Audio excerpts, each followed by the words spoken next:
तुकोबराय म्हणतात, नाशिवंत देह जाणार सकळ आयुष्य खातो काळ सावधान सावध केलं. संतांना आम्हाला वेळोवेळी सावधतेचा इशारा द्यावा लागला, कारण हे निश्चित आहे की आम्ही बेसावधच आहोत. आम्ही बेसावध आहोत म्हणून संतांना आम्हाला जागं करावं लागलं. उत्तिष्ठत जाग्रत उपनिषदकारांना सुद्धा सांगावं लागलं की जागे व्हा. देहाची झोप इथे अपेक्षित नाहीये, मनाला आलेली मरगळ. मन निद्रा अवस्थेमध्ये जाऊन बसलंय. त्या मनाचा आणि प्रत्येक श्वास आमचा जागृतीचा असावा, ही संतांची आपल्याकडून असलेली अपेक्षा आहे. जो ब्रह्मरसाचं पान आम्ही केलं तो ब्रह्मरस काढा असं म्हटलंय. तो काढा तुम्हाला सुद्धा मिळावा, ज्यांनी भवरोग नष्ट होणार आहे. आम्हाला व्यवहारामध्ये देहाला जडलेले रोग नष्ट करायचे असतील तर बाकी डॉक्टरांच्या औषधावर जसा आम्ही विश्वास ठेवतो ना, तसं साक्षात्कारी संत हा ब्रह्मरसाचा काढा आम्हाला द्यायला आलेत. आणि तो घ्या, सेवन करा म्हणून वेळोवेळी प्रार्थना करतात. सकलांच्या पाया माझा दंडवत, आपुलाले चित्त शुद्ध करा.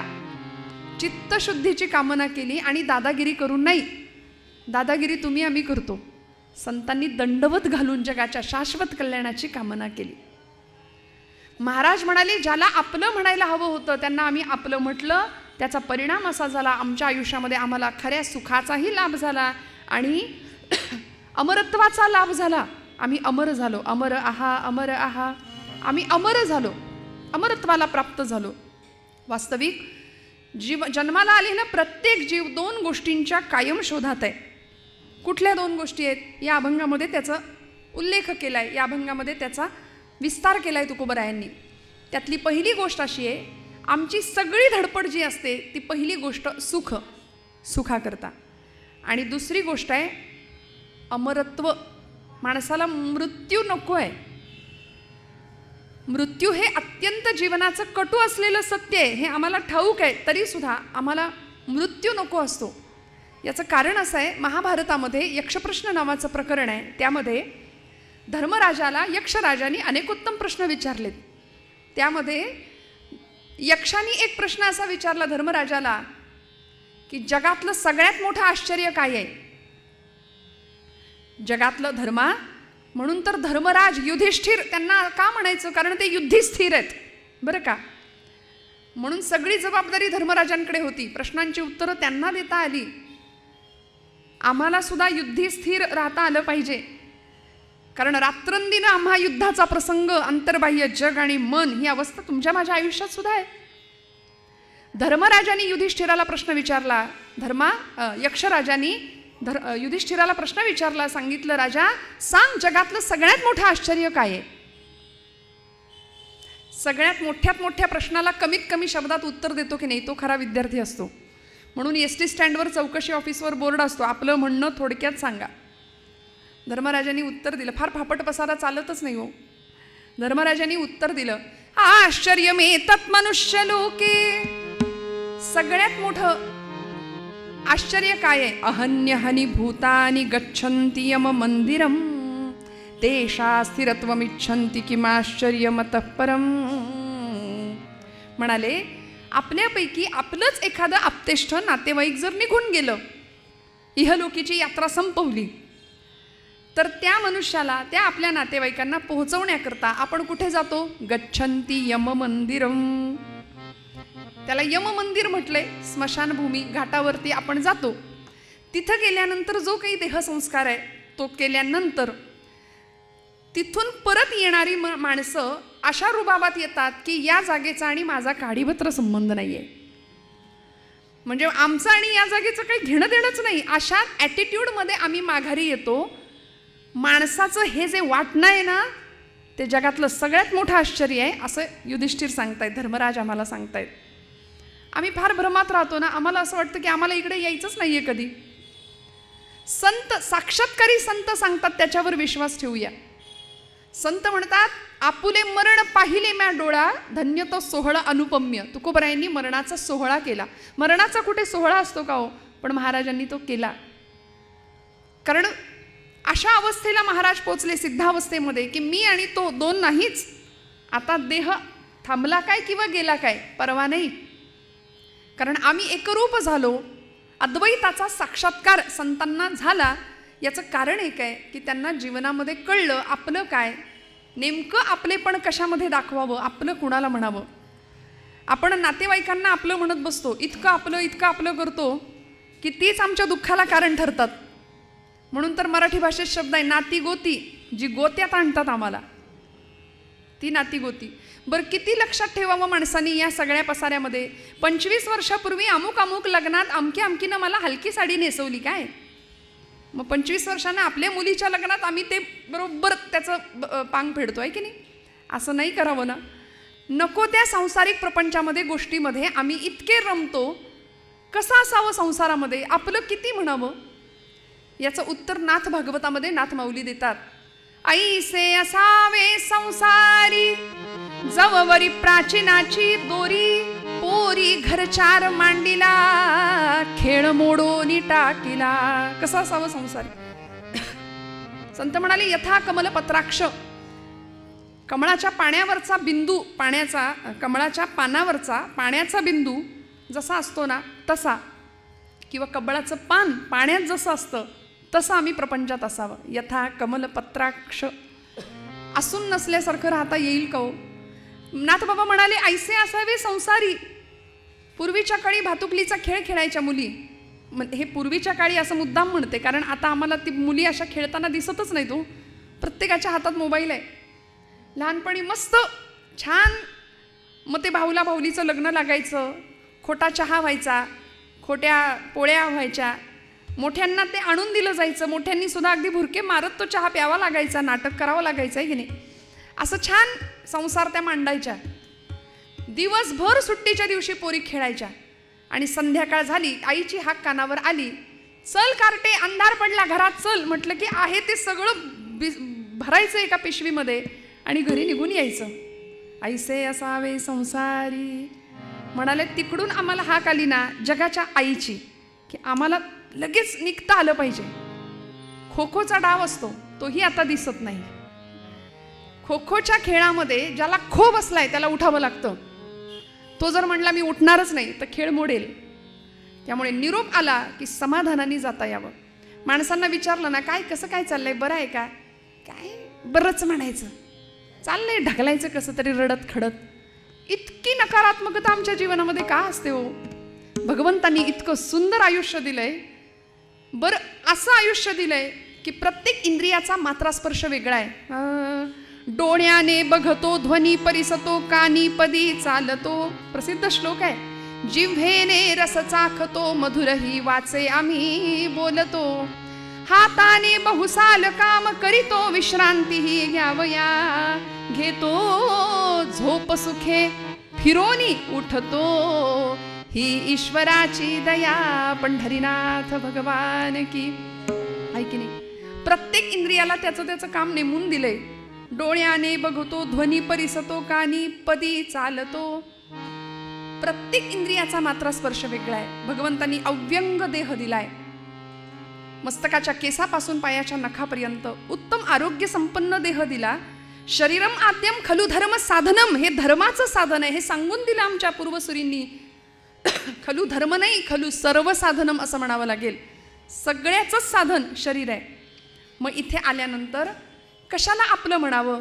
तुकोबराय उत्तर देतात. आपुला तो एक देव करुनी घ्यावा, तेणे विण जीवा सुख नो हे. आपलं कशाला म्हणायचं, ज्यांनी अत्यंत सुंदर असं जीवन आपल्याला दिलं. आपण देहावर किती प्रेम करतो सांगा ना. आपल्याच देहावर आपण इतकं प्रेम करतो. दिवसभर 100 वेळा आपण आरशात बघू आपल्यालाच. बघतो की नाही, खरं सांगा, हो म्हणा. बघतो की नाही, भरपूर वेळा आपण आपल्यावर खूप प्रेम करतो आणि करावं. आपण स्वतःवर खूप प्रेम करतो, पण आपल्याला ज्यांनी घडवलंय त्याचा विचार, त्याच्याविषयी कृतज्ञता आपल्या मनात असणं फार गरजेचं आहे. एक ग्रंथ, एक मंत्र, एक तीर्थ, एक पंथ आणि एक संत, 5 गोष्टी डोळे झाकून विश्वास ठेवावा. आणि खरं सांगू, संतांवर विश्वास ठेवावा, संतांवरच ठेवावा. हा च महत्वाचा आहे. बाकी कुणावर नाही ठेवला तरी चालेल. डोळे झाकून विश्वास ठेवावा कुणावर, तर तो संतांवरती. कारण तुमच्या माझ्या कल्याणाचाच विचार संतांनी केलाय. जगाकडं बघण्याची दृष्टीच बदलून टाकतात संत आमची. संत सृष्टीत नाही बदल करू शकले ना, तर आमची दृष्टी बदलतात. काय झालं, एक गृहस्थ कबीरांकडे गेला बरं का, आणि कबीर महाराजांना म्हणाला, महाराज मी खूप दुःखी आहे म्हणले, कटकटलोय, व्यापलोय संसाराला, प्रपंचाला, मला सोडवा म्हणले या दुःखातनं. काय झालंय म्हणाले. संत कसे असतात बघा, शांतपणे, काय झालंय, नेमकी समस्या काय आहे. तो म्हणाला, सासू घरी येऊन बसलीये, सासू घरी आलीये, कटकट कटकट लावली आहे नुसती, 8 दिवस झालं जायचं नाव घेत नाही, मी वैतागलो म्हणाले तिच्या बडबडीला. कबीर म्हणाले, महाराज म्हणाले असं कर, सासरे अजून कोण कोण असतं. तो म्हणाला, आहेत ना, सासरे आहेत, माझा मेहुणा आहे, मेहुण्याला हिंदीमध्ये आपल्याकडे साला म्हणतात, त्याची बायको म्हणजे माझी मेहुणी आहे, सगळे आहेत म्हणाले. मग आता असं कर, या दुःखातनं तुला बाहेर पडायचंय ना, तर सासऱ्यांना घरी घेऊन ये म्हणाले. तुझे सासरे बुवा आहेत ना, त्यांना घेऊन ये तुझ्या घरी. संतांचं ऐकायचं. लगेच गेला सासूरवाडीला, सासऱ्यांना घेऊन आला, सासरे बुवांना. एक 2-4 दिवस गेले, पुन्हा महाराजांना भेटायला आला. महाराज आता तर अजूनच कटकट वाढली म्हणे, व्यापलो म्हणाले, नको झाली आहे ही कटकट, सोडवा याच्यातून. महाराज म्हणाले, अजून कोण कोण आहे म्हणाला होतास. मेहुणा आहे, मेहुणी आहे, सगळ्यांना घेऊन ये म्हणे. झालं, सगळ्यांना घेऊन आला. कुठे, आपल्या घरी. अजून कटकट वाढली, अजून दुःख वाढलं, अजून वैताग झाला म्हणाले. महाराज म्हणाले, तुझ्या सासूरवाडीला गोठा आहे का रे, त्या गोठ्यात गुरं आहेत का. हो म्हणाले, गुरच काय, शेळ्या कोंबड्या सुद्धा आहेत, सगळ्यांना घेऊन ये म्हणाला घरी. सगळ्यांना आणायला लावलं. यांनी सुद्धा संत सांगतात ते ऐकायचं म्हणून सगळं आणलं. आणि 4 दिवसांनी जो काही त्रस्त होऊन महाराजांच्या समोर आला आणि म्हणला, तुम्हीच एक कटकट आहे. काय सांगता म्हणाले, मला दुःख दूर करायला, माझ्या प्रपंचात अडचणी आहेत, कटकटी आहेत, मी व्यापलोय, वैतागलोय, म्हणून तुमच्याकडे आलो. आता तुम्हीच एक कटकट सोडवा म्हणाले मला यातून, सगळ्यातून. काय करू सांगा. महाराज म्हणाले, नक्की करशील, मी सांगेन ते. हो, आता हे सगळ्यांना आणलेस ना, त्या सगळ्यांना परत त्यांच्या त्यांच्या घरी नेऊन सोड. सासू तेवढी घरी राहिली, सगळ्यांना परत त्यांच्या जागेवर नेऊन ठेवलं, सोडून आला. आणि 8 दिवसांनी पुन्हा कबीरांना भेटायला आला. म्हणाला, महाराज एकदम छान, सुखात आहे म्हणाले. म्हटले, का, सासू पण गेली. नाही नाही, सासूबाई आहेत. मग म्हणाले, त्यावेळीची कटकट ती परवडली म्हणाले, पण ही नको. सासू घरात असतानाची कटकट जी आधी होत होती ना, ती आता कमी झाली. कारण याच्यापेक्षा जास्त कटकट पाहिली, अनुभवली. संत आमच्या दृष्टीत बदल करतात. प्रतिकूलतेला सुद्धा अनुकूलतेकडे वळवण्याची दृष्टी संत आम्हाला देतात. आहे ते स्वीकारूया. फार तक्रारी करण्याचा मनुष्याचा स्वभाव असतो की नाही, तर ती तक्रार न करता भगवंताच्या सानिध्यामध्ये एकदा मी आलो ना, की त्याला आपलं म्हणूया. आणि दुर्दैव असं आहे की त्याला आपलं म्हणणारं कुणी नाही. हो, कुणी नाही. तिष्ठत उभा आहे परमेश्वर माझा. तो म्हणतो, कधीतरी एखादा नामदेव येईल, मला म्हणेल की घे रे पांडुरंगा घास, भरवेल एखादी जनाबाई येईल, माझ्याशी हट्टाचं भांडण करेल. एखादे अज्ञान स्वामी येतील, मला म्हणतील की रामा जेव रे. किती आपलं म्हणावं भगवंताला. ब्रह्मचैतन्य गोंदवलेकर महाराजांच्या चरित्रातला सुंदर प्रसंग आहे, आपण सगळे ऐकता जाणता. ज्यावेळी थोरल्या रामाची स्थापना झाली, सगुण उपासना महाराजांनी इतकी सुंदर करावी रामाची, इतकी सुंदर. आपल्या शास्त्राने आधार दिला, सगुणाचे नि आधारे, समर्थ म्हणतात, निर्गुण पाविजे निर्धारे. निर्गुणाची उपासना कठीण आहे, म्हणून संतांनी सगुणाचा आधार दिला आम्हाला. आणि ब्रह्मचैतन्य महाराजांनी इतक्या सुंदरपणे रामाची पूजा करावी, रोज सुंदर पद्धतीने रामाची उपासना करावी. रोजचा नैवेद्य, रोजची काकड आरती, शेजारती, दुपारचा नैवेद्य, सगळं उत्तम प्रकारे सगळे उपचार पार पाडावेत. आणि झालं असं, एकदा महाराजांना प्रचंड ताप आला होता. बरं, फणफणून तापलेले महाराज. ज्या ज्या ठिकाणी मन जाय माझे, ज्या ज्या ठिकाणी मन जाय माझे, त्या त्या ठिकाणी निज रूप तुझे, त्या त्या ठिकाणी निज रूप तुझे. मी ठेवितो मस्तक ज्या ठिकाणी, मी ठेवितो मस्तक ज्या ठिकाणी, तेथे तुझे सद्गुरु पाय दोन्ही, तेथे तुझे सद्गुरु पाय दोन्ही, तेथे तुझे सद्गुरु पाय दोन्ही. रामचैतन्य महाराजांना फणफणून ताप आला आणि त्या दिवशीची काकड आरती, त्या दिवशीचं स्नान रामाला जे घालायचं होतं ना ते महाराजांकडून नाही झालं. महाराजांचे स्नेही होते भाऊसाहेब केतकर, त्यांनी त्या दिवशीची पूजा केली, काकड आरती केली रामाची. आणि दुपारच्या भोजनाचा आता नैवेद्य भगवंताला अर्पण करायचा, त्या नैवेद्यासाठी केतकर प्रभूंच्या समोर येऊन उभे राहिले. आणि रामाला नैवेद्य अर्पण करताना लक्ष गेलं, रामांच्या मूर्तीच्या डोळ्यातनं अश्रुधारा वाहताना दिसल्या. त्यांना असं वाटलं की सकाळचं आज रामाला स्नान मी घातलंय, महाराज नाही आहेत, तर माझ्याकडून काहीतरी चूक झाली असेल, काहीतरी राहिलं असेल पुसायचं, म्हणून मऊसूत रेशमी कापडानी रामाच्या मूर्तीचे डोळे असे टिपले भाऊसाहेबांनी. काही वेळाने पुन्हा पाहतायत, पुन्हा रामाच्या मूर्तीच्या डोळ्यात पाणी आहे. दुसऱ्यांदा पुसलं, तिसऱ्यांदा डोळ्यात पाणी येताना पाहिलं, तिसऱ्यांदाही पुसलं आणि चौथ्यांदा जेव्हा डोळ्यातलं पाणी पाहिलं मूर्तीच्या, तेव्हा धावत गेले आणि महाराजांना सांगायला लागले, महाराज महाराज राम रडतोय, चला लवकर म्हणाले, राम रडतोय. महाराजांनी असं पांघरून फेकून दिलं, शुचिरभूत झाले, धावत गेले गाभाऱ्यात आणि रामाच्या समोर येऊन उभे राहिले. रामा रामा रडू नकोस रे, मला बरं वाटेल म्हणाले. किती आपलं म्हणावं देवाला, किती आपलं. आपण नातेवाईकांसाठी रडतो, इतके रडतो इतके रडतो. महाराज म्हणतात कितीही करा नातेवाईकांसाठी, केलं म्हणून कुणीच म्हणणार नाही, पण माझ्या रामाकरता एवढंसं करा, माझा राम लक्षात ठेवेल आणि माझा राम रडेल तुमच्यासाठी. गोंदवल्याच्या महाराजांसाठी राम एकदा नाही, चरित्रात उल्लेख आहे, 2 वेळा रडलेत. एकदा महाराज गोंदवले सोडून चालले होते तेव्हा रडलेत, आणि एकदा महाराजांना फणफणून ताप आला होता, आजारी पडले होते, तेव्हा रामाच्या मूर्तीच्या डोळ्यातनं पाणी येतं. काय अनन्य साधारण अशी भक्ती असावी, ही उच्च पराकोटीची अवस्था असावी की जिथे राम रडतो, जिथे भगवंताला चैन पडत नाही. का आपलं म्हटलं त्याला, आपलं म्हटलं. आपुला तो एक देव करुणी घ्यावा, तेणे विन जीवा सुख नोहे. तुकोबराय ठामपणे सांगतात, सुख पाहिजे ना, सुखाचा सगळा पत्ता मी तुम्हाला देतो. माऊलींनी सांगितलं, सर्व सुखाचे आगर बाप रखुमा देवीवर, सुखाचे आगर बाप रखुमा देवीवर, सर्व सुखाचे आगर बाप रखुमा देवीवर.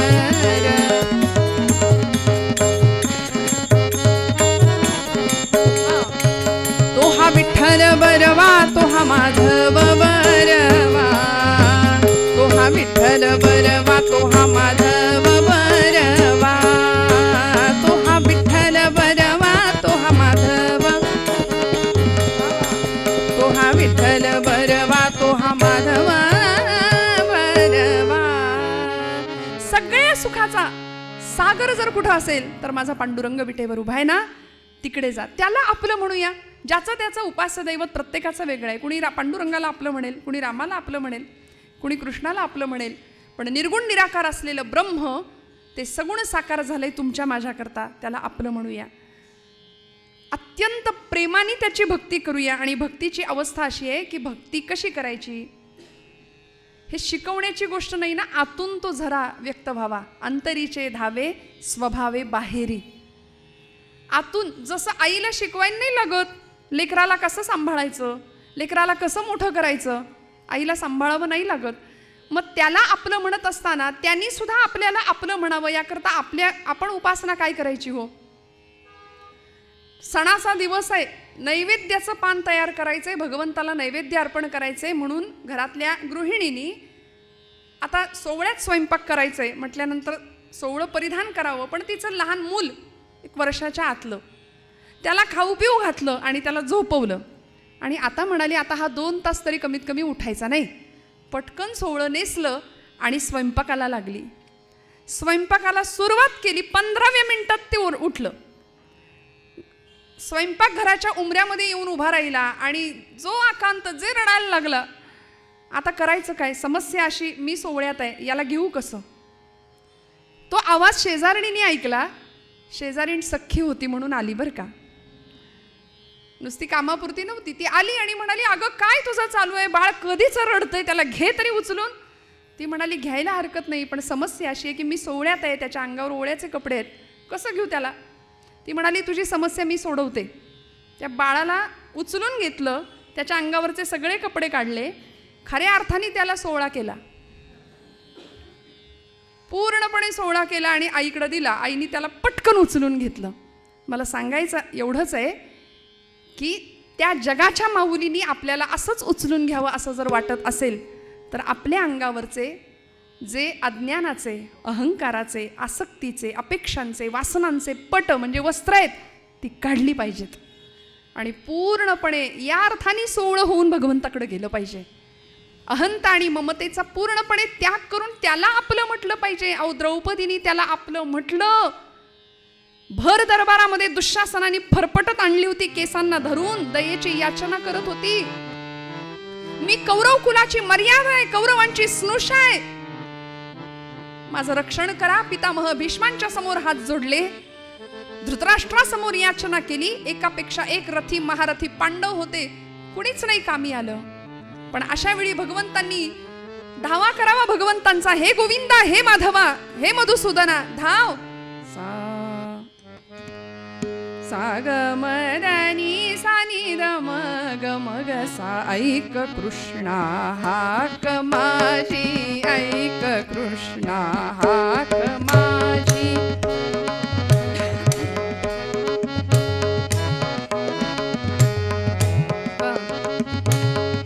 काय मजसी गांजले, काय मजसी गांजले, का तुझेही चक्रपाणी, का तुझेही चक्रपाणी. चक्र आजी गंजले हो, चक्र आजी गंजले. ऐक कृष्णा हाक माझी, ऐक कृष्णा हाक माझी. हे गोविंदा, हे माधवा, धाव म्हणून धावा करावा. क्षणाचाही विलंब न करता वस्त्रावतार भगवंतांनी घेतला आणि भगवंत आले. त्या प्रसंगामध्ये द्रौपदीचं रक्षण करावं आणि शिल्लक ठेवत नाही हो देवत. दिवाळखोर नारायण त्याला बहुतांचे ऋण, भक्ताचे ऋण भगवंतावर चढत जातात, भगवंत ठेवत नाही. बोटाला कापलं म्हणून वस्त्र बांधलं होतं आणि त्या चिंधीचं ऋण हजार अनंत पटींनी भगवंतांनी या प्रसंगामध्ये फेडलं ना हो. का हो? त्याला आपलं म्हटलं.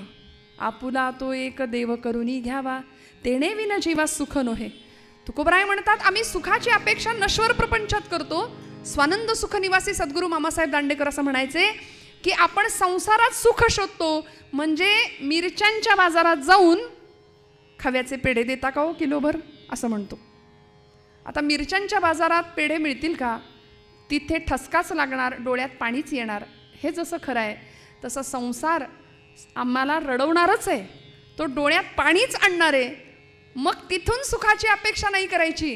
कारण माता पिता बंधू भगिनी कोणी न पवती निर्वाणी, इष्टमित्र सज्जन सखे हे तो सुखाची मांडणी. एकला मी दुःख भोगी कुंभपाक जाचणी. कुणीच नाही सोबत. देव सोयरा, देव सोयरा, देव सोयरा दिनांचा. शेवटच्या क्षणापर्यंत भगवंत समर्थ रामदास स्वामी म्हणाले देहांती तुला कोण सोडू पाहतो. कोण आहे शेवटच्या क्षणाला? ज्याचं आम्ही आयुष्यभर नाम घेतलं, किती भगवंत सांभाळतो बघा. शेवटच्या क्षणाला जर शारीरिक आधिव्याधींनी, विस्मरणाने त्याचं नाव आमच्या मुखात नाही आलं तर भगवंत आम्हाला गती देतो. ददामी बुद्धियोगंतम येन मामुपयांती. ते भगवंत म्हणतात मी माझ्या भक्ताचा पूर्णपणे बुद्धियोग स्थिर ठेवतो.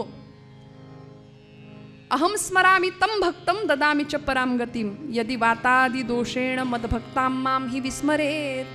जर शारीरिक व्याधींमुळे माझा भक्त मला विसरला, समजा माझं नाव घ्यायचं विसरला, नामस्मरण विसरला, तर मी त्याला लक्षात ठेवतो. तुलसीदास म्हणतात ओठ कंठ चले नहीं जिव्हा रटे न राम, राम हमारा जप करे हम बैठे आराम. त्यालाच नाही चैन पडत म्हणून तर तो येतो. नामदेवांच्या कीर्तनामध्ये येत होता की नाही, त्याला नव्हतं चैन पडत. नामदेवांनी कीर्तनाला उभं राहावं, यांनी नाचावं, पितांबर सुटेपर्यंत नाचावं. नामदेव कीर्तन करी प्रेमे पुढे नाचे पांडुरंग. असा भक्तीचा अधिकार संतांनी प्राप्त करून घेतला. भगवंताला आपलं म्हटलं. मी असं नेहमी म्हणते की देवाकडून सगळं आपण मागतो, देव कोणाला नको आहे. देव नाही मागत आपण. त्याला आपलं म्हणणारे खरे भक्त कमी आहेत. म्हणून त्याला आपलं कोणी म्हटलं, त्यामुळे काय झालं? अविनाश करी आपुलिया ऐसे, लावी मना पिसे गोविंदाचे. भगवंत भक्ताला आपल्यासारखं करतो. अविनाश करी आपुलिया ऐसे. आणि तो कसा आहे हो? जाणे अजमी अजर. त्याची ओळख ज्ञानेश्वरी स्वतः माऊली सांगतात स्वतःच्या मुखातून. जाणे अजमी अजर. अज मी जन्माला न येणार आहे. अजर म्हातारपण नाही. अक्षमी अक्षर. अपूर्व मी अपार स्वानंद मी. जाणे अजमी अजर. श्रीमद भागवतामध्ये व्यासांनी त्याचं स्वरूप सांगितलंय. सच्चिदानंद रूपाय विश्वोत्पत्त्यादि हेतवे तापत्रय विनाशाय श्रीकृष्णाय वयं नुमः. असा सच्चिद आनंद स्वरूप असलेला परमात्मा, त्याला आपलं म्हणूया. तो आपल्याला आपल्यासारखं करतो आणि तो षडगुणैश्वर्य संपूर्ण आहे. ज्ञान वैराग्य ऐश्वर्य यशश्री औदार्य हे साही गुणवर्य वसती जेथ. येणे कारणे भगवंत, या कारणे भगवंतू जो निसंगाचा संगातू. तो म्हणे पार्था दत्त चित्तू होई अथा ज्ञानोबा माऊली ज्ञानेश्वरीत सांगतात. त्यामुळे त्याला आपलं म्हणूया. काय होणार आहे?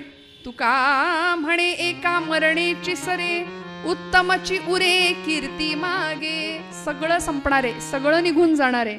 उरतं काय शेवटी? शास्त्रकारांनी श्लोक सांगून ठेवला आम्हाला. धनानी भूमौ पशवश्च गोष्ठे. काय राहतं इथे? भार्या गृहद्वारी जनस्मशाने, देहश्चितायां परलोक मार्गे, कर्मानुगो गच्छति जीव एकः. पंढरीनाथ भगवान की. आयुष्यभर कमावलेलं सगळं धन लोकांना पूर्वीच्या काळी जमिनीत ठेवायची सवय असायची बघा. पूर्वीच्या काळी लोक जमिनीत पुरून ठेवायचे. मग ते भूमीतलं धन भूमीतच राहतं म्हणाले. धनानी भूमौ. सगळं जमवतो पहिला पै गाठी मारून. सगळं सेविंग इथेच राहतं. पशवश्च गोष्ठे. गोठ्यातली गाई गुरु गोठ्यातच राहतात. भार्या गृहद्वारी.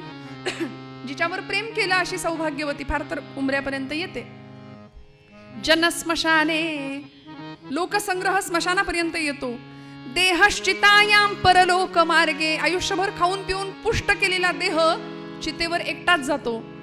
बरं तो देह तरी सोबत येतो का? त्या देहाची राख होते. ती राख सुद्धा सोबत नेता येत नाही.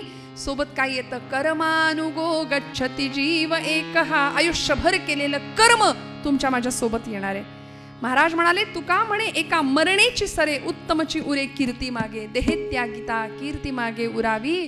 समर्थ म्हणाले मना सज्जना हेची क्रिया धरावी. मग करायचं काय?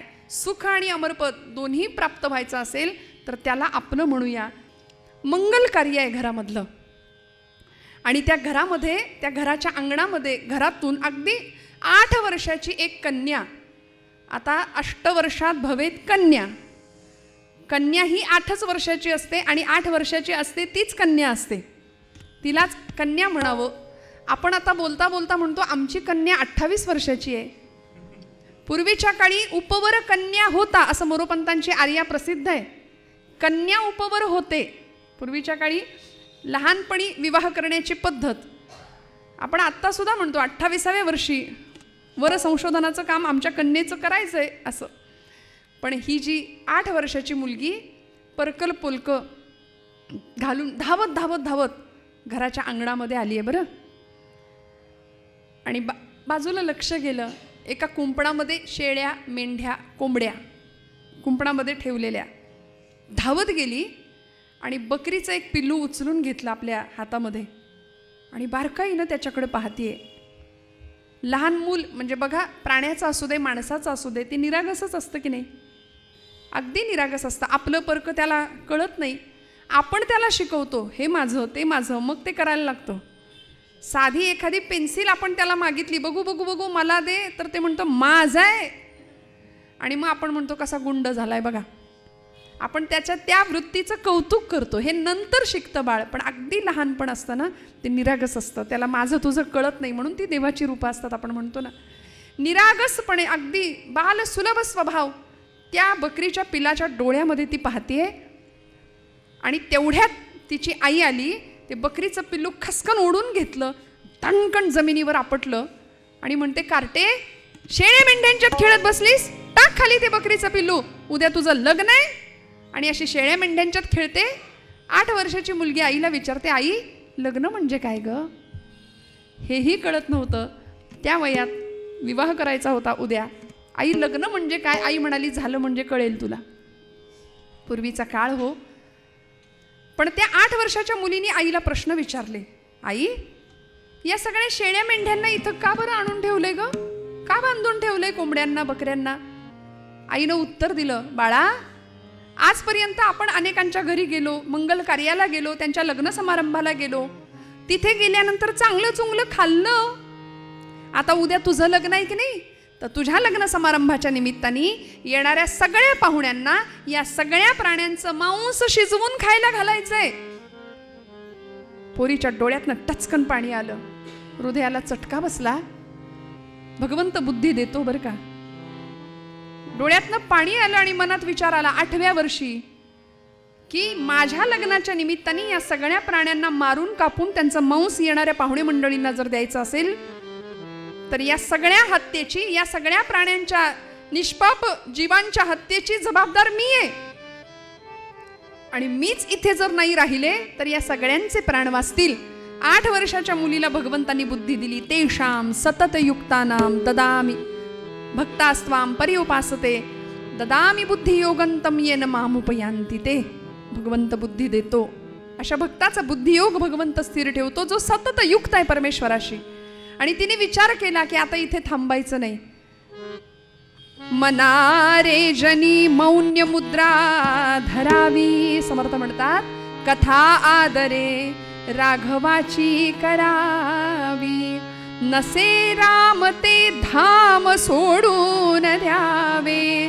सुखा लागी आरण्य सेवित जावे. जय जय रघुवीर.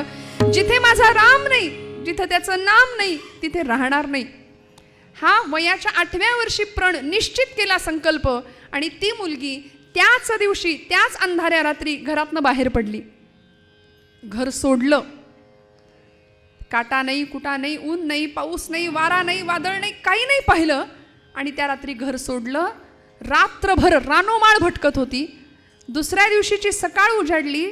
आता लग्न समारंभातून मुलगी निघून जाते म्हटल्यानंतर काय अवस्था झाली असेल आपण कल्पना करा. सगळे तिला शोधायला बाहेर.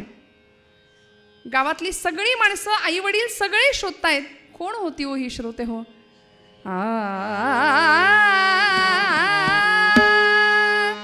शबरी नामे कन्या त्याची. शबरी नामे कन्या त्याची.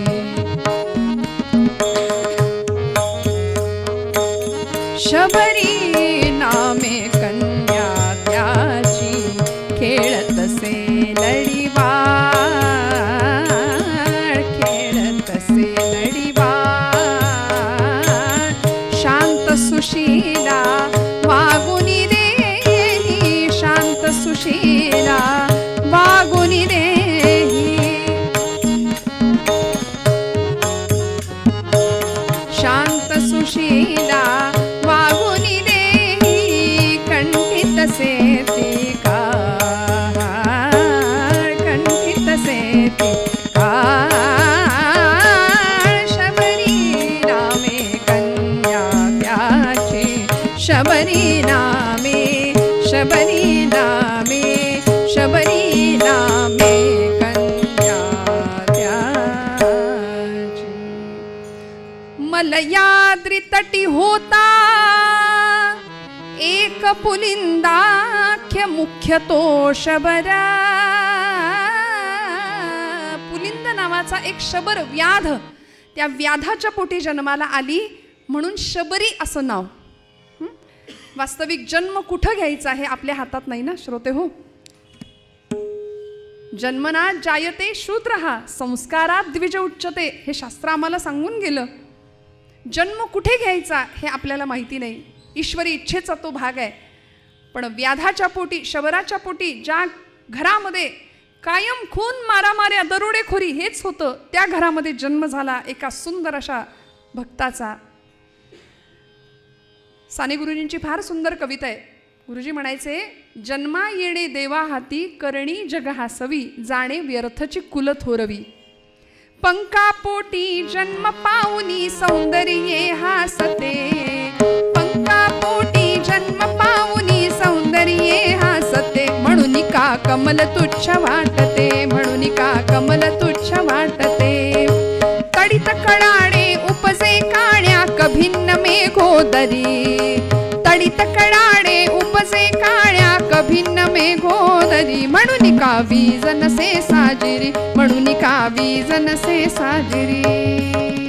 काळ्या कभिन्न मेघामध्ये वीज चमकते, घाण अशा डबक्यामध्ये कमळाचं फूल उगवतं. तसं जन्माला येणं, कुठे येणं हे आपल्या हातात नाही, ईश्वरी इच्छेचा तो भाग आहे. पण भगवत कृपा अशी संपादन केली, या जन्मामध्ये पूर्णपणे रामकृपा प्राप्त केली. 8व्या वर्षी घर सोडलं, उंच झाडावर चढून बसली, दिसली नाही पाहिजे कुणाला म्हणून. सगळ्यांनी शोधाशोध केली, सगळी माणसं हताश होऊन माघारी निघून गेली आणि ही मुलगी पुन्हा चालायला सुरुवात झाली. अखंड रानोमाळ भटकत होती. बरं, अखंड किती दिवस फिरावं? 1 वर्ष, 2 वर्ष नाही हो, चरित्रात वर्णन आहे 12 वर्ष ही मुलगी रानोमाळ भटकत होती. एक तप पूर्ण झालं, एक तप. अनेक प्रतिकूलता, अनेक संकटांचा सामना करत 12 वर्ष रामाच्या शोधात, सद्गुरूंच्या शोधामध्ये. कारण त्याला आपलं म्हटलं होतं की नाही, आपुला तो एक देव करुनी घ्यावा, बाकी सगळं बाजूला ठेवलं. समर्थ म्हणतात, देवाच्या सख्यत्वासाठी पडाव्या जीवलगांच्या तुटी, सोडावं लागलं घरदार नातेवाईक तरी चालेल, सर्वस्व अर्पावे शेवटी, प्राण तोही वेचावा, देह जावो अथवा राहो, पांडुरंगी दृढ भावो. नामदेव महाराज म्हणाले, सगळं सोडलं, आप्तेष्ट नातेवाईक, आणि प्रभूंच्या शोधात, सद्गुरूंच्या शोधामध्ये रानोमाळ भटकावं. 12 वर्ष पूर्ण झाले, एक तप पूर्ण झालं. भगवंताच्या जवळ जर पत निर्माण व्हावी असं वाटत असेल तर माणसाने तप करावं, असं म्हणतात. पत, तप. जर तप न तर मग पत न. पंढरीनाथ महाराज की तप झालं पाहिजे. तपाला अनन्यसाधारण महत्त्व आहे. एक तप पूर्ण झालं आणि भगवंतांनी असं ठिकाण दाखवलं श्रोते हो, की ज्या ठिकाणी खऱ्या अर्थी अद्वैताचा साक्षात्कार झालेला तिला पाहायला मिळाला. काय होतं, काय असं दृश्य दिसलं? एक भलं मोठं सरोवर होतं, छान सुंदर फुलांचे ताटवे फुलले होते, मस्त स्वच्छ पाणी होतं त्या सरोवराचं. त्या सरोवरावर वाघ आणि गाय एकत्र पाणी पितायत. जन्मजात एकमेकांचे वैरी असलेले प्राणी एकत्र नांदतायत. मांजरं आणि मुंगसं एकत्र खेळतायत. एक आसन्न प्रसवा असलेली बेडकी चालून थकली म्हणून एका सर्पानी तिला आपला फणावर करून तो तिला सावली देतोय. जन्मजात एकमेकांचे वैरी असलेले प्राणी जिथं गुण्या गोविंदांनी नांदतायत, असा वातावरण तिला दिसलं. अद्वैताचा साक्षात्कार. आणि म्हणाली, काय भगवंताची किमया आहे, काय लीला आहे. कोण सगळ्यांचं रक्षण करतं, कोण सगळ्यांना सांभाळतं, प्रश्नांची उत्तरं शोधू लागली. कवी म्हणाले, घुमट बांध्यावरी कोट बुरुजावरी, वाढले वृक्ष त्या पाणी कोणी दिले, मांसमय सुस्तनी दुग्ध निर्मुनी तुला पाजिले, कोण तुझं नाही रे उमगले. हरिण शावते शश जीवनांना, गो महिष वन्य पशु पक्षी कृमी कीटका, अन्न देऊनी कुणी पोशिले सांगना. काय गंमत आहे निसर्गाचा, काय चमत्कार आहे. आपण कधी विचार करतो का हो? शशमका कबुतरा शुभ्र केले कुणी, लाल चंचुपुटी पोपटी रंगले, अस्वला कावळ्या काजळी फासुनी, मोरपंखावरी रंग काते दिले. पीत धामिणीची धाव पायाविणा, पीत धामिणीची धाव पायाविणा, अजगरा काढिली वेल बुट्टी पहा, नागमाथ्यावरी रेखी आखडा 10. कोण करतंय हे सगळं? काय चमत्कार आहे. जननी जठरे रक्षियले मज पोषुनी पंचही प्राण, रामा तू माझा यजमान. सगळ्याचा करता करविता परमेश्वर आहे. या अद्वैत साक्षात्काराचा तिला अनुभव आला आणि असं एक दिव्य आसन तिने पाहिलं. व्याघ्राजिनावर बसलेली एक योगिनी दिसली. बरं, अर्धोन्मिलित नेत्र आहेत, प्रचंड तेज आहे चेहऱ्यावरती. शबरीनी 12 वर्षाच्या तपपूर्तीनंतर रानोमाळ भटकत होती, गुरूंच्या शोधात, रामाच्या शोधात. असं स्थान भगवंतांनी दाखवलं. एक योगिनी दिसली, अर्धोन्मिलित नेत्र आहे. असं म्हणतात, महापुरुष जगाकडे डोळे फाडून, डोळे उघडे ठेवून कधीच बघत नाहीत, कायम अर्धोन्मिलित नेत्र असतात संत सत्पुरुषांचे. कारण अर्धलक्ष मायेकडं असतं म्हणून ते डोळे उघडे असतात आणि अर्धलक्ष ब्रह्माकडे असतं. ब्रह्म तदाकार वृत्तीला ही मंडळी पोहोचलेली असतात. अर्धोन्मिलित नेत्रांची ती योगिनी दिसली आणि शबरी विचार करते की ही कोण असेल? ही महाकाली तर नसेल, महालक्ष्मी तर नसेल, महासरस्वती तर नसेल? म्हणून प्रार्थना करावी. अन्नपूर्णे सदा पूर्णे शंकरः प्राणवल्लभे ज्ञान वैराग्य सिद्ध्यर्थम भिक्षां देहि च पार्वती. हे आई, तू महाकाली आहेस का? तू महासरस्वती आहेस का? महालक्ष्मी आहेस का? तू कुणीही असलीस तरी सुद्धा आई, तुझ्या असण्यामुळे आजूबाजूच्या वातावरणामध्ये जो बदल झालाय ना तो विलक्षण आहे. श्रोते हो, बघा तुम्ही सज्जनांच्या सहवासात का राहावं, संतांच्या सहवासात का राहावं? कारण संत जिथे असतात ना त्यांच्या अस्तित्वाने आजूबाजूचं वातावरण बदलतं. त्यांच्या असण्यामुळे जया दर्शने स्पर्शने पुण्य जोडे, नुसत्या दर्शनाने सुद्धा पुण्यप्राप्ती होते. त्यामुळे हा आजूबाजूच्या वातावरणातला बदल शबरीने अनुभवला आणि आईला, त्या योगिनीला तिने सांगितलं की मला ज्ञान आणि वैराग्याची भिक्षा आई घाल, ज्ञान वैराग्याची भिक्षा घाल.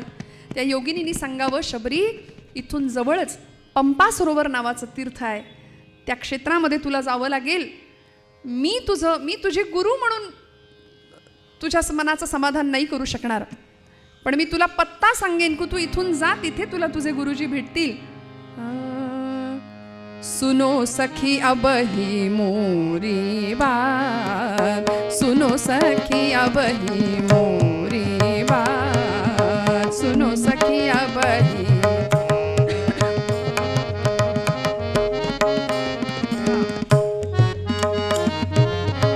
सुनो सखी अब ही मोरी बात, गुरु चरणन जो नित ही ध्यान, गुरु चरणन जो नित ही ध्यान. सुनो सखी अब ही मोरी बात, सुनो सखी अब ही, सुनो सखी अब ही, सुनो सखी अब ही मोरी बात.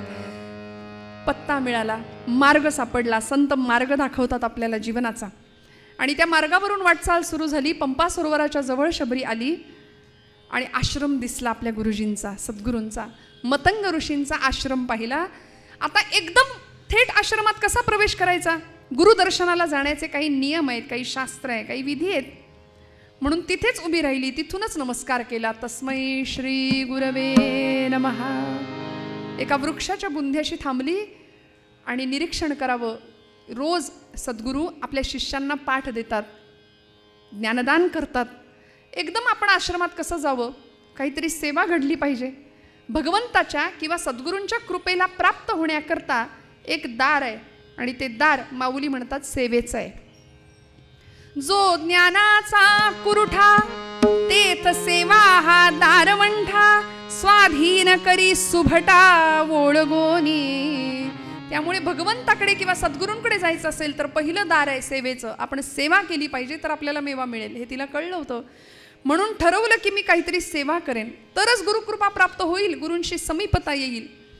म्हणून रोज निरीक्षण करावं. एका वृक्षाच्या बुंध्याशी असायची आणि मतंग ऋषी रोज स्नानाला जायचे. पाहिलं आपल्या शिष्यांच्या बरोबर अगदी ब्रह्ममुहूर्ताला. मी पहिल्या दिवशी सांगितलं होतं. आता ब्रह्ममुहूर्त म्हणजे नेमकं काय, हे याच्यासाठी एक वेगळं कीर्तन करावं लागेल, सांगावं लागेल आजच्या पिढीला, नाही का? माहिती नाही हो कुणाला. अगदी मध्यरात्री ब्रह्ममुहूर्त, अगदी 2:30-3चा प्रहर. आणि त्या प्रहराला गुरुजी मतंग ऋषी आपल्या शिष्यांना घेऊन नदीवर स्नानाला जायचे. शबरीने पाहिलं रोज माझे गुरु स्नानाला जातात नदीवर या वाटेनी, आणि ज्या वाटेनी जातात ती वाट अत्यंत खाचखळग्यांनी भरलेली आहे. त्या वाटेवर अत्यंत काटे आहेत, खडे आहेत. इतरांच्या जीवनाला सन्मार्ग दिशा दर्शन करणारा माझा सद्गुरू आपण मात्र खाचखळग्यातनं चाललाय. बघवलं नाही, वाईट वाटलं. म्हणून एक झाडू घ्यावा आणि सद्गुरू यायच्या आत तो रस्ता रोज स्वच्छ करावा. रोज त्या रस्त्यावरचे काटे बाजूला काढावेत, खडे बाजूला करावेत, रोज स्वच्छ. आणि आलं ना, भगवंत ओळखतो, सद्गुरू ओळखतात. गुरूंच्या लक्षात आलं की रोज कुणीतरी ही वाट स्वच्छ करतंय, कोण बरं असेल. म्हणून दुसऱ्या दिवशी रस्ता झाडण्याचा जसा आवाज आला तसा पर्णकुटीचं दार उघडून मतंग ऋषींनी पाहिलं की ही शबरी रस्ता झाडतीये. जवळ आले, आणि विचारलं, कोण आहेस तू? आता तिने विचार केला, हीच संधी आहे, अवसर बार बार नाही आहे. आता सेवा केली, सद्गुरू स्वतः जवळ आले, साक्षात परब्रह्म स्वतः समोर येऊन विचारते, कोण आहेस तू?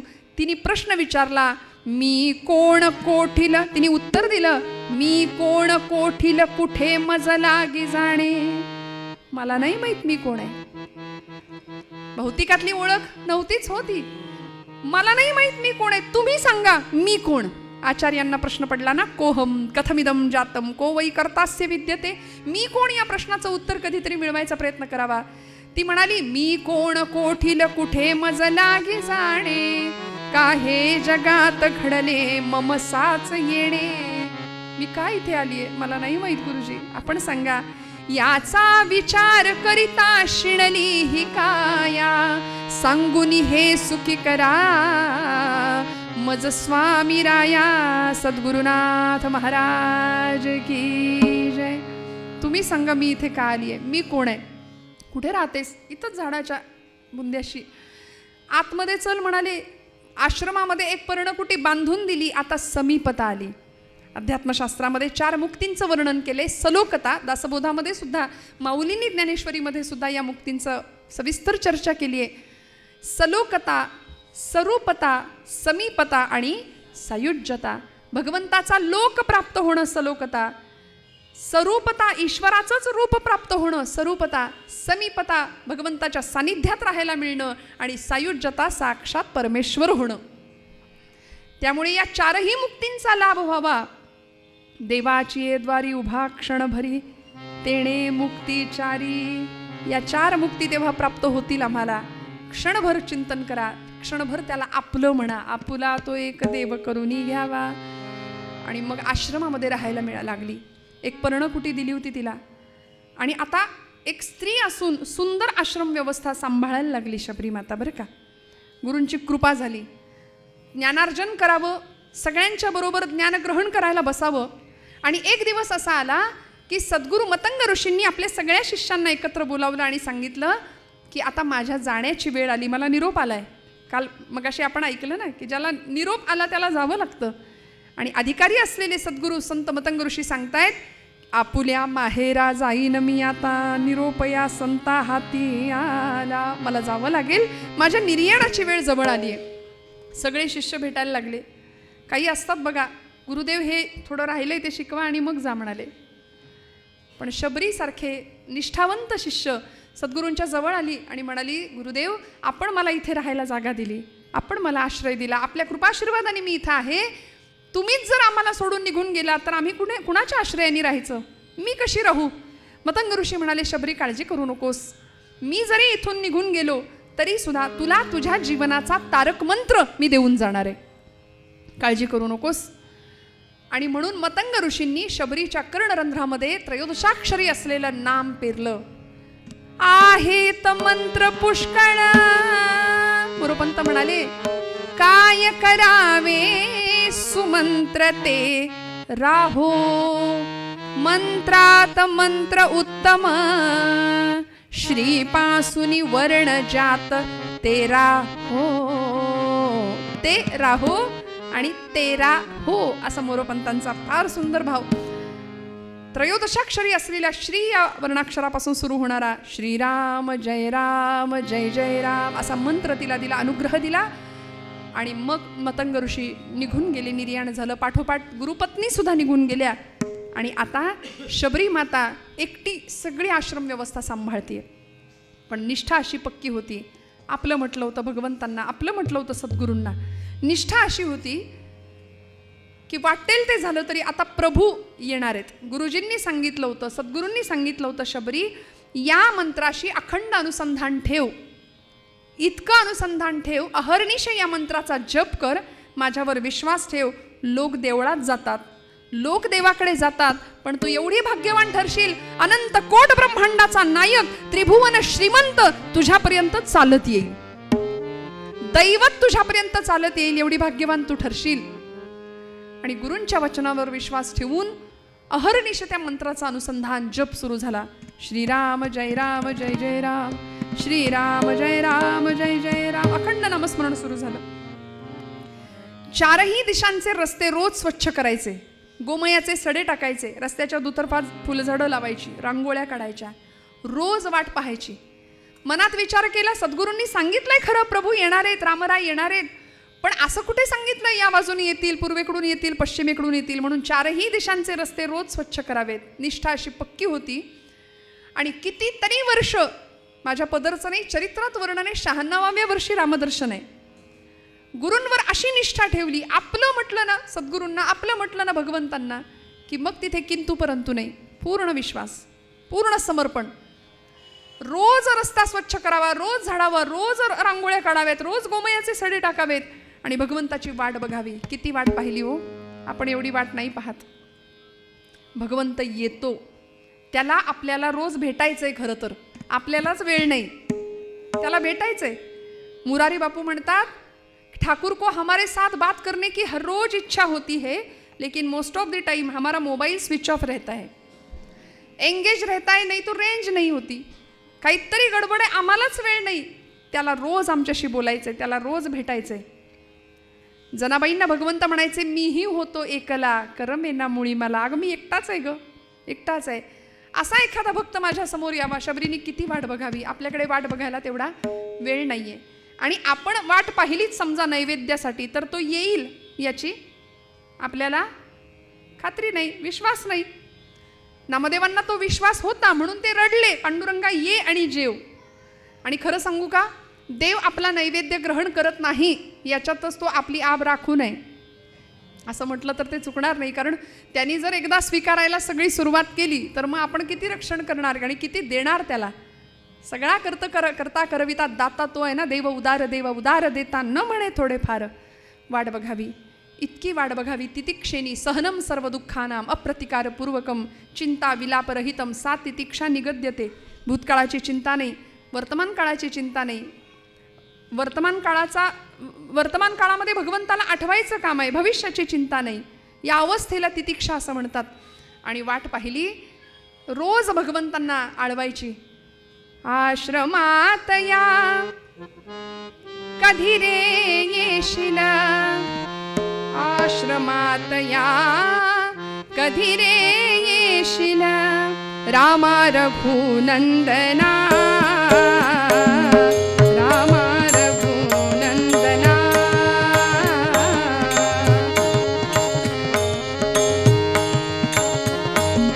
रामा रघुनंदना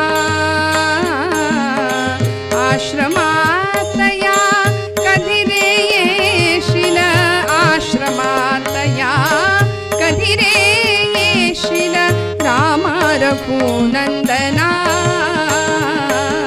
रामा रघुनंदना.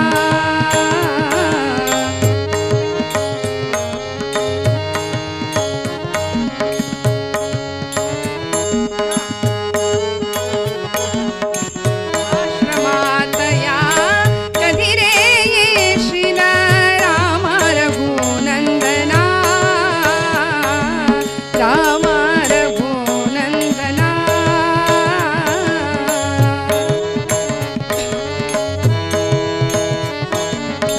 पतित पावना श्री रघुनाथा, एकदाच ये जाता जाता, पाहीन पूजिन टेकिन माथा, पाहीन पूजिन टेकिन माथा.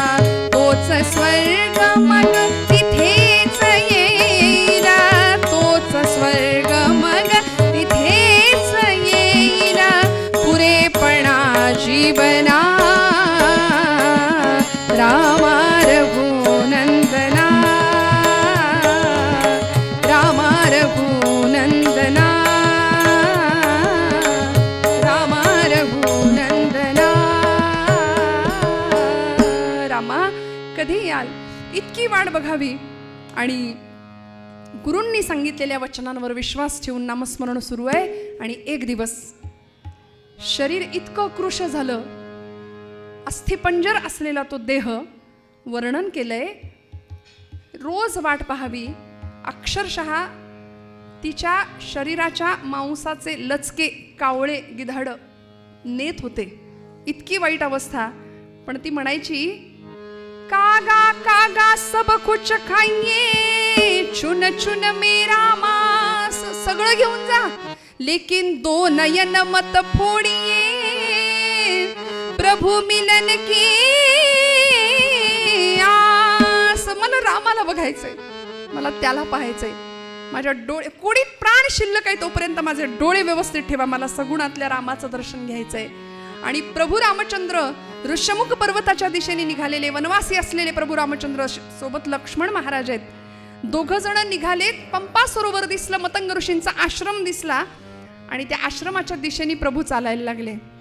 लक्ष्मण सांगतायत, दादा कुणाचा तरी आश्रम आहे, आतापर्यंत आपण कुणाचा पाहुणचार घेतला नाही, पण नको जाऊया. पण प्रभूंची पावलं आपोआप आपल्या भक्ताकडे पडत राहिली. हो, निघाले प्रभू आणि शबरीने निढळावर हात ठेवून पाहावं, भगवंत येत आहेत. सोबत लक्ष्मण आहेत. तरुणौ रूप संपन्नौ, सुकुमारौ महाबलौ, राजस सुकुमार मदनाचा पुतळा, रवी शशी कळा लोपलिया, चंद्राहुनी शीतळ. असा सुंदर भगवंतांचं ते रूप पाहिलं, सुंदर ते ध्यान. आणि शबरीनी अष्टसात्विक भाव जागृती झाली. रामा रामा या, माझ्या गुरुजींनी सांगितलं होतं आपण येणार आणि आपण आलात, या असे या, इकडून या इकडून या. असं करता करता एक लाकडाचा ओंडका होता आणि त्या ओंडक्यावर आपलं एक वलकल तिने टाकलं. तुमच्या माझ्या दृष्टीने लाकडाचा ओंडका असेल किंवा वलकल असेल, पण शबरीच्या दृष्टीने काय होतं सांगते. ज्ञानेश्वरीच्या 15व्या अध्यायामध्ये माऊली सांगतात, आता हृदय हे आपुले, चौफाळुनी या भले, वरी बैसवू पाऊले श्री गुरूंची, ऐक्य भावाची अंजुळी, सर्वेंद्रिये कुडमुळी, भरून या पुष्पांजुळी, अर्घ्यू देवो. भगवंतांना बसवलं. शेजारी लक्ष्मण आहेत. डोळे भरून प्रभूंकडे पाहतीये. पाद्यपूजा केली आणि आता लक्ष्मण सांगतायत, दादा निघूया का. प्रभू शबरीला सांगतायत, झालं का तुझ्या मनासारखं, निघू का आता. ती म्हणते, नाही देवा, वयाच्या 8व्या वर्षी या ध्येयाने प्रेरित होऊन मी घर सोडलं. अवघं जीवन तुमच्या शोधात, सद्गुरूंच्या शोधात. आज माझ्या सद्गुरूंच्या वचनावर विश्वास ठेवला, तुम्ही भेटलात. बस आता या जीवनाला सायुज्यता मुक्ती प्राप्त व्हावी, बाकी काही नको. म्हणून द्रोण बोरांनी भरलेला समोर आणला. विनवित शबरी रघुराया ते, तुझसाठी आणली आज मी बोरे, भागला भुकेला असशील जरी तू देवा, जमविला रानचा हा मेवा. म्हणून तो बोरांनी भरलेला द्रोणाचा समोर केला. लक्ष्मणाने ते पाहिलं आणि हळूच दादांना सांगितलं, दादा उष्टी आहेत बोर, उष्टी आहेत बोर. शबरी सांगते, लक्ष्मणा अरे हे उष्टी नाही का सौमित्रा, शंकित दृष्टी. असं शंकेने बघू नको. गदिमांनी काय सुंदर बहार चढवली या प्रसंगावर, काय सुंदर शब्दरचना केली. आणि बाबूजींचे सूर आपण ऐकता गीत रामायणामध्ये. असं शंकित दृष्टीने माझ्या बोरांकडे पाहू नको, कारण ती अभिमंत्रित केलेली आहेत नामाच्या सहाय्याने. माझ्या मुखात सतत नाम आहे. का सौमित्रे शंकित दृष्टी, अभिमंत्रित ही नवेत उष्टी,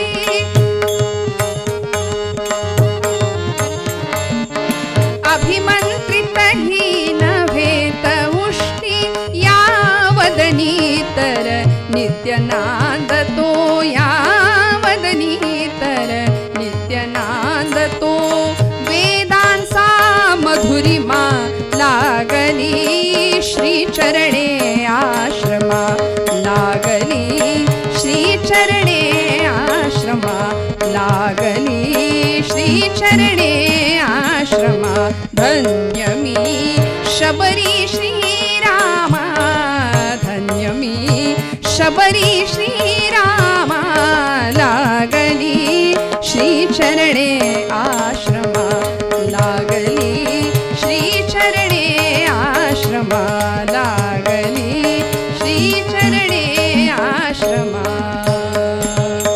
सेवा देवा कंदमुळे ही, पक्व मधुरशी बदरी फळे ही, वनवेली काय वाहणे, या विणकल्प द्रुमा, लागली श्री चरणे आश्रमा, लागली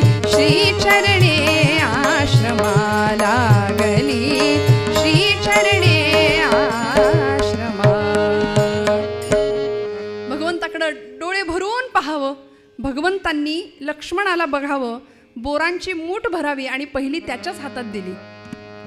खा म्हणाले. त्यांनी खाल्ल्यासारखं करावं, मागच्या मागे फेकून द्यावं, पण प्रभूंच्या आलं नावं लक्षात. तुलसीदासजी म्हणतात, चिटिके पाव में घुंगरू बजे वो भी नाद श्री रघुनाथ सुने. आपल्याला वाटतं त्याला कुठे काय दिसतं, त्याला कुठे काय कळतं, पण या प्रसंगामध्ये शबरीचा भाव भगवंत जाणतात आणि तिला म्हणतात, तुझ्या मनासारखं झालंय का? नमस्कार केला मातेला आणि शबरी मातेने सांगावं, प्रभू इथे चिता रचली आहे, या चितेमध्ये उभी राहते, आपल्या स्वतःच्या हाताने अग्नी द्या, बस माझी ज्योत आपल्या ज्योतीमध्ये विलीन होऊ द्या, सायुज्यता मुक्तीचा अनुभव मिळू द्या, बाकी काही नको. आपुला तो एक देव करुनी घ्यावा, तेणे विण जीवा सुख नोहे. तुका म्हणे एका मरणेची सरे, उत्तमची उरे कीर्ती मागे. हजारो वर्षानंतर सुद्धा ही चरित्र आम्ही गातो, कीर्तनातून हे प्रसंग आपण सांगतो, ऐकतो, त्याचं हेच फळ आहे. त्यांनी त्याला आपलं म्हटलं बरं का हो. पापरू में तोरी जोगी. देवा त्याशिवाय जायचं नाही. इथे चितेला अग्नी स्वतःच्या हाताने लावा. मत जा मत जा मत जा जोगी, मत जा मत जा मत जा जोगी.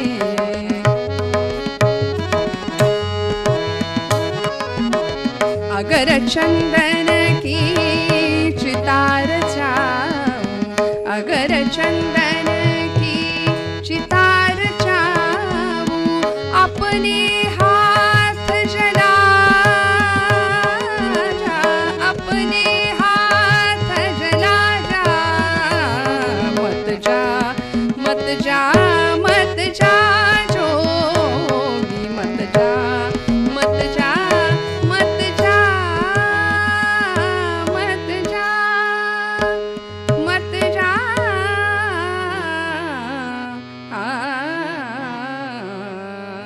भगवंतानी स्वतःच्या हाताने या चितेला अग्नी दिला. कर्म, ज्ञान, भक्ती आणि वैराग्य या 4 फाळ लावलेल्या नांगरांनी अंतःकरणाची जमीन अशी सुपीक करून ठेवली होती आणि तिथे परमात्म्याला बसायला जागा दिली होती. आपुला तो एक देव करुनी घ्यावा. 8व्या वर्षी विशिष्ट ध्येयाने प्रेरित असलेला जीव जीवनामध्ये काय परिवर्तन घडवू शकतो, प्रभू कृपा, सद्गुरु कृपा कशा पद्धतीची उच्च पराकोटीची प्राप्त करू शकतो, हे रामायणातलं आपल्याला शबरी मातेचं चरित्र शिकवतं. अखंड नामस्मरण, अखंड ध्यास प्रभूचरणांचा, गुरुचरणांचा आपल्याही जीवनामध्ये असा ध्यास लागावा.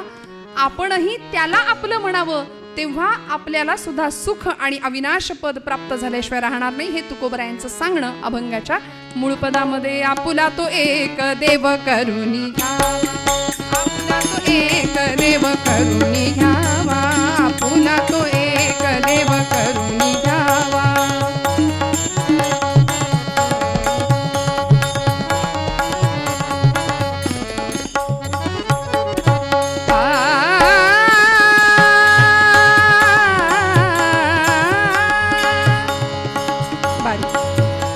आजची झालेली सेवा भगवान नृसिंहांच्या चरणी समर्पित करते. बोलत असताना काही वेडवाकडं गेलं असेल तर मोठ्या अंतकरणाने क्षमा करा. सगळ्यांच्या चरणी नमस्कार करून आजच्या कीर्तन सेवेला निरोप देते. तेणे विण जीवा सुख नोहे, तेणे विण जीवा सुख नोहे, सुख नोहे. आपुला तो एक देव करुनी घ्यावा, आपुला तो एक देव करुनी घ्यावा, आपुला तो एक, आपुला तो एक, आपुला तो एक.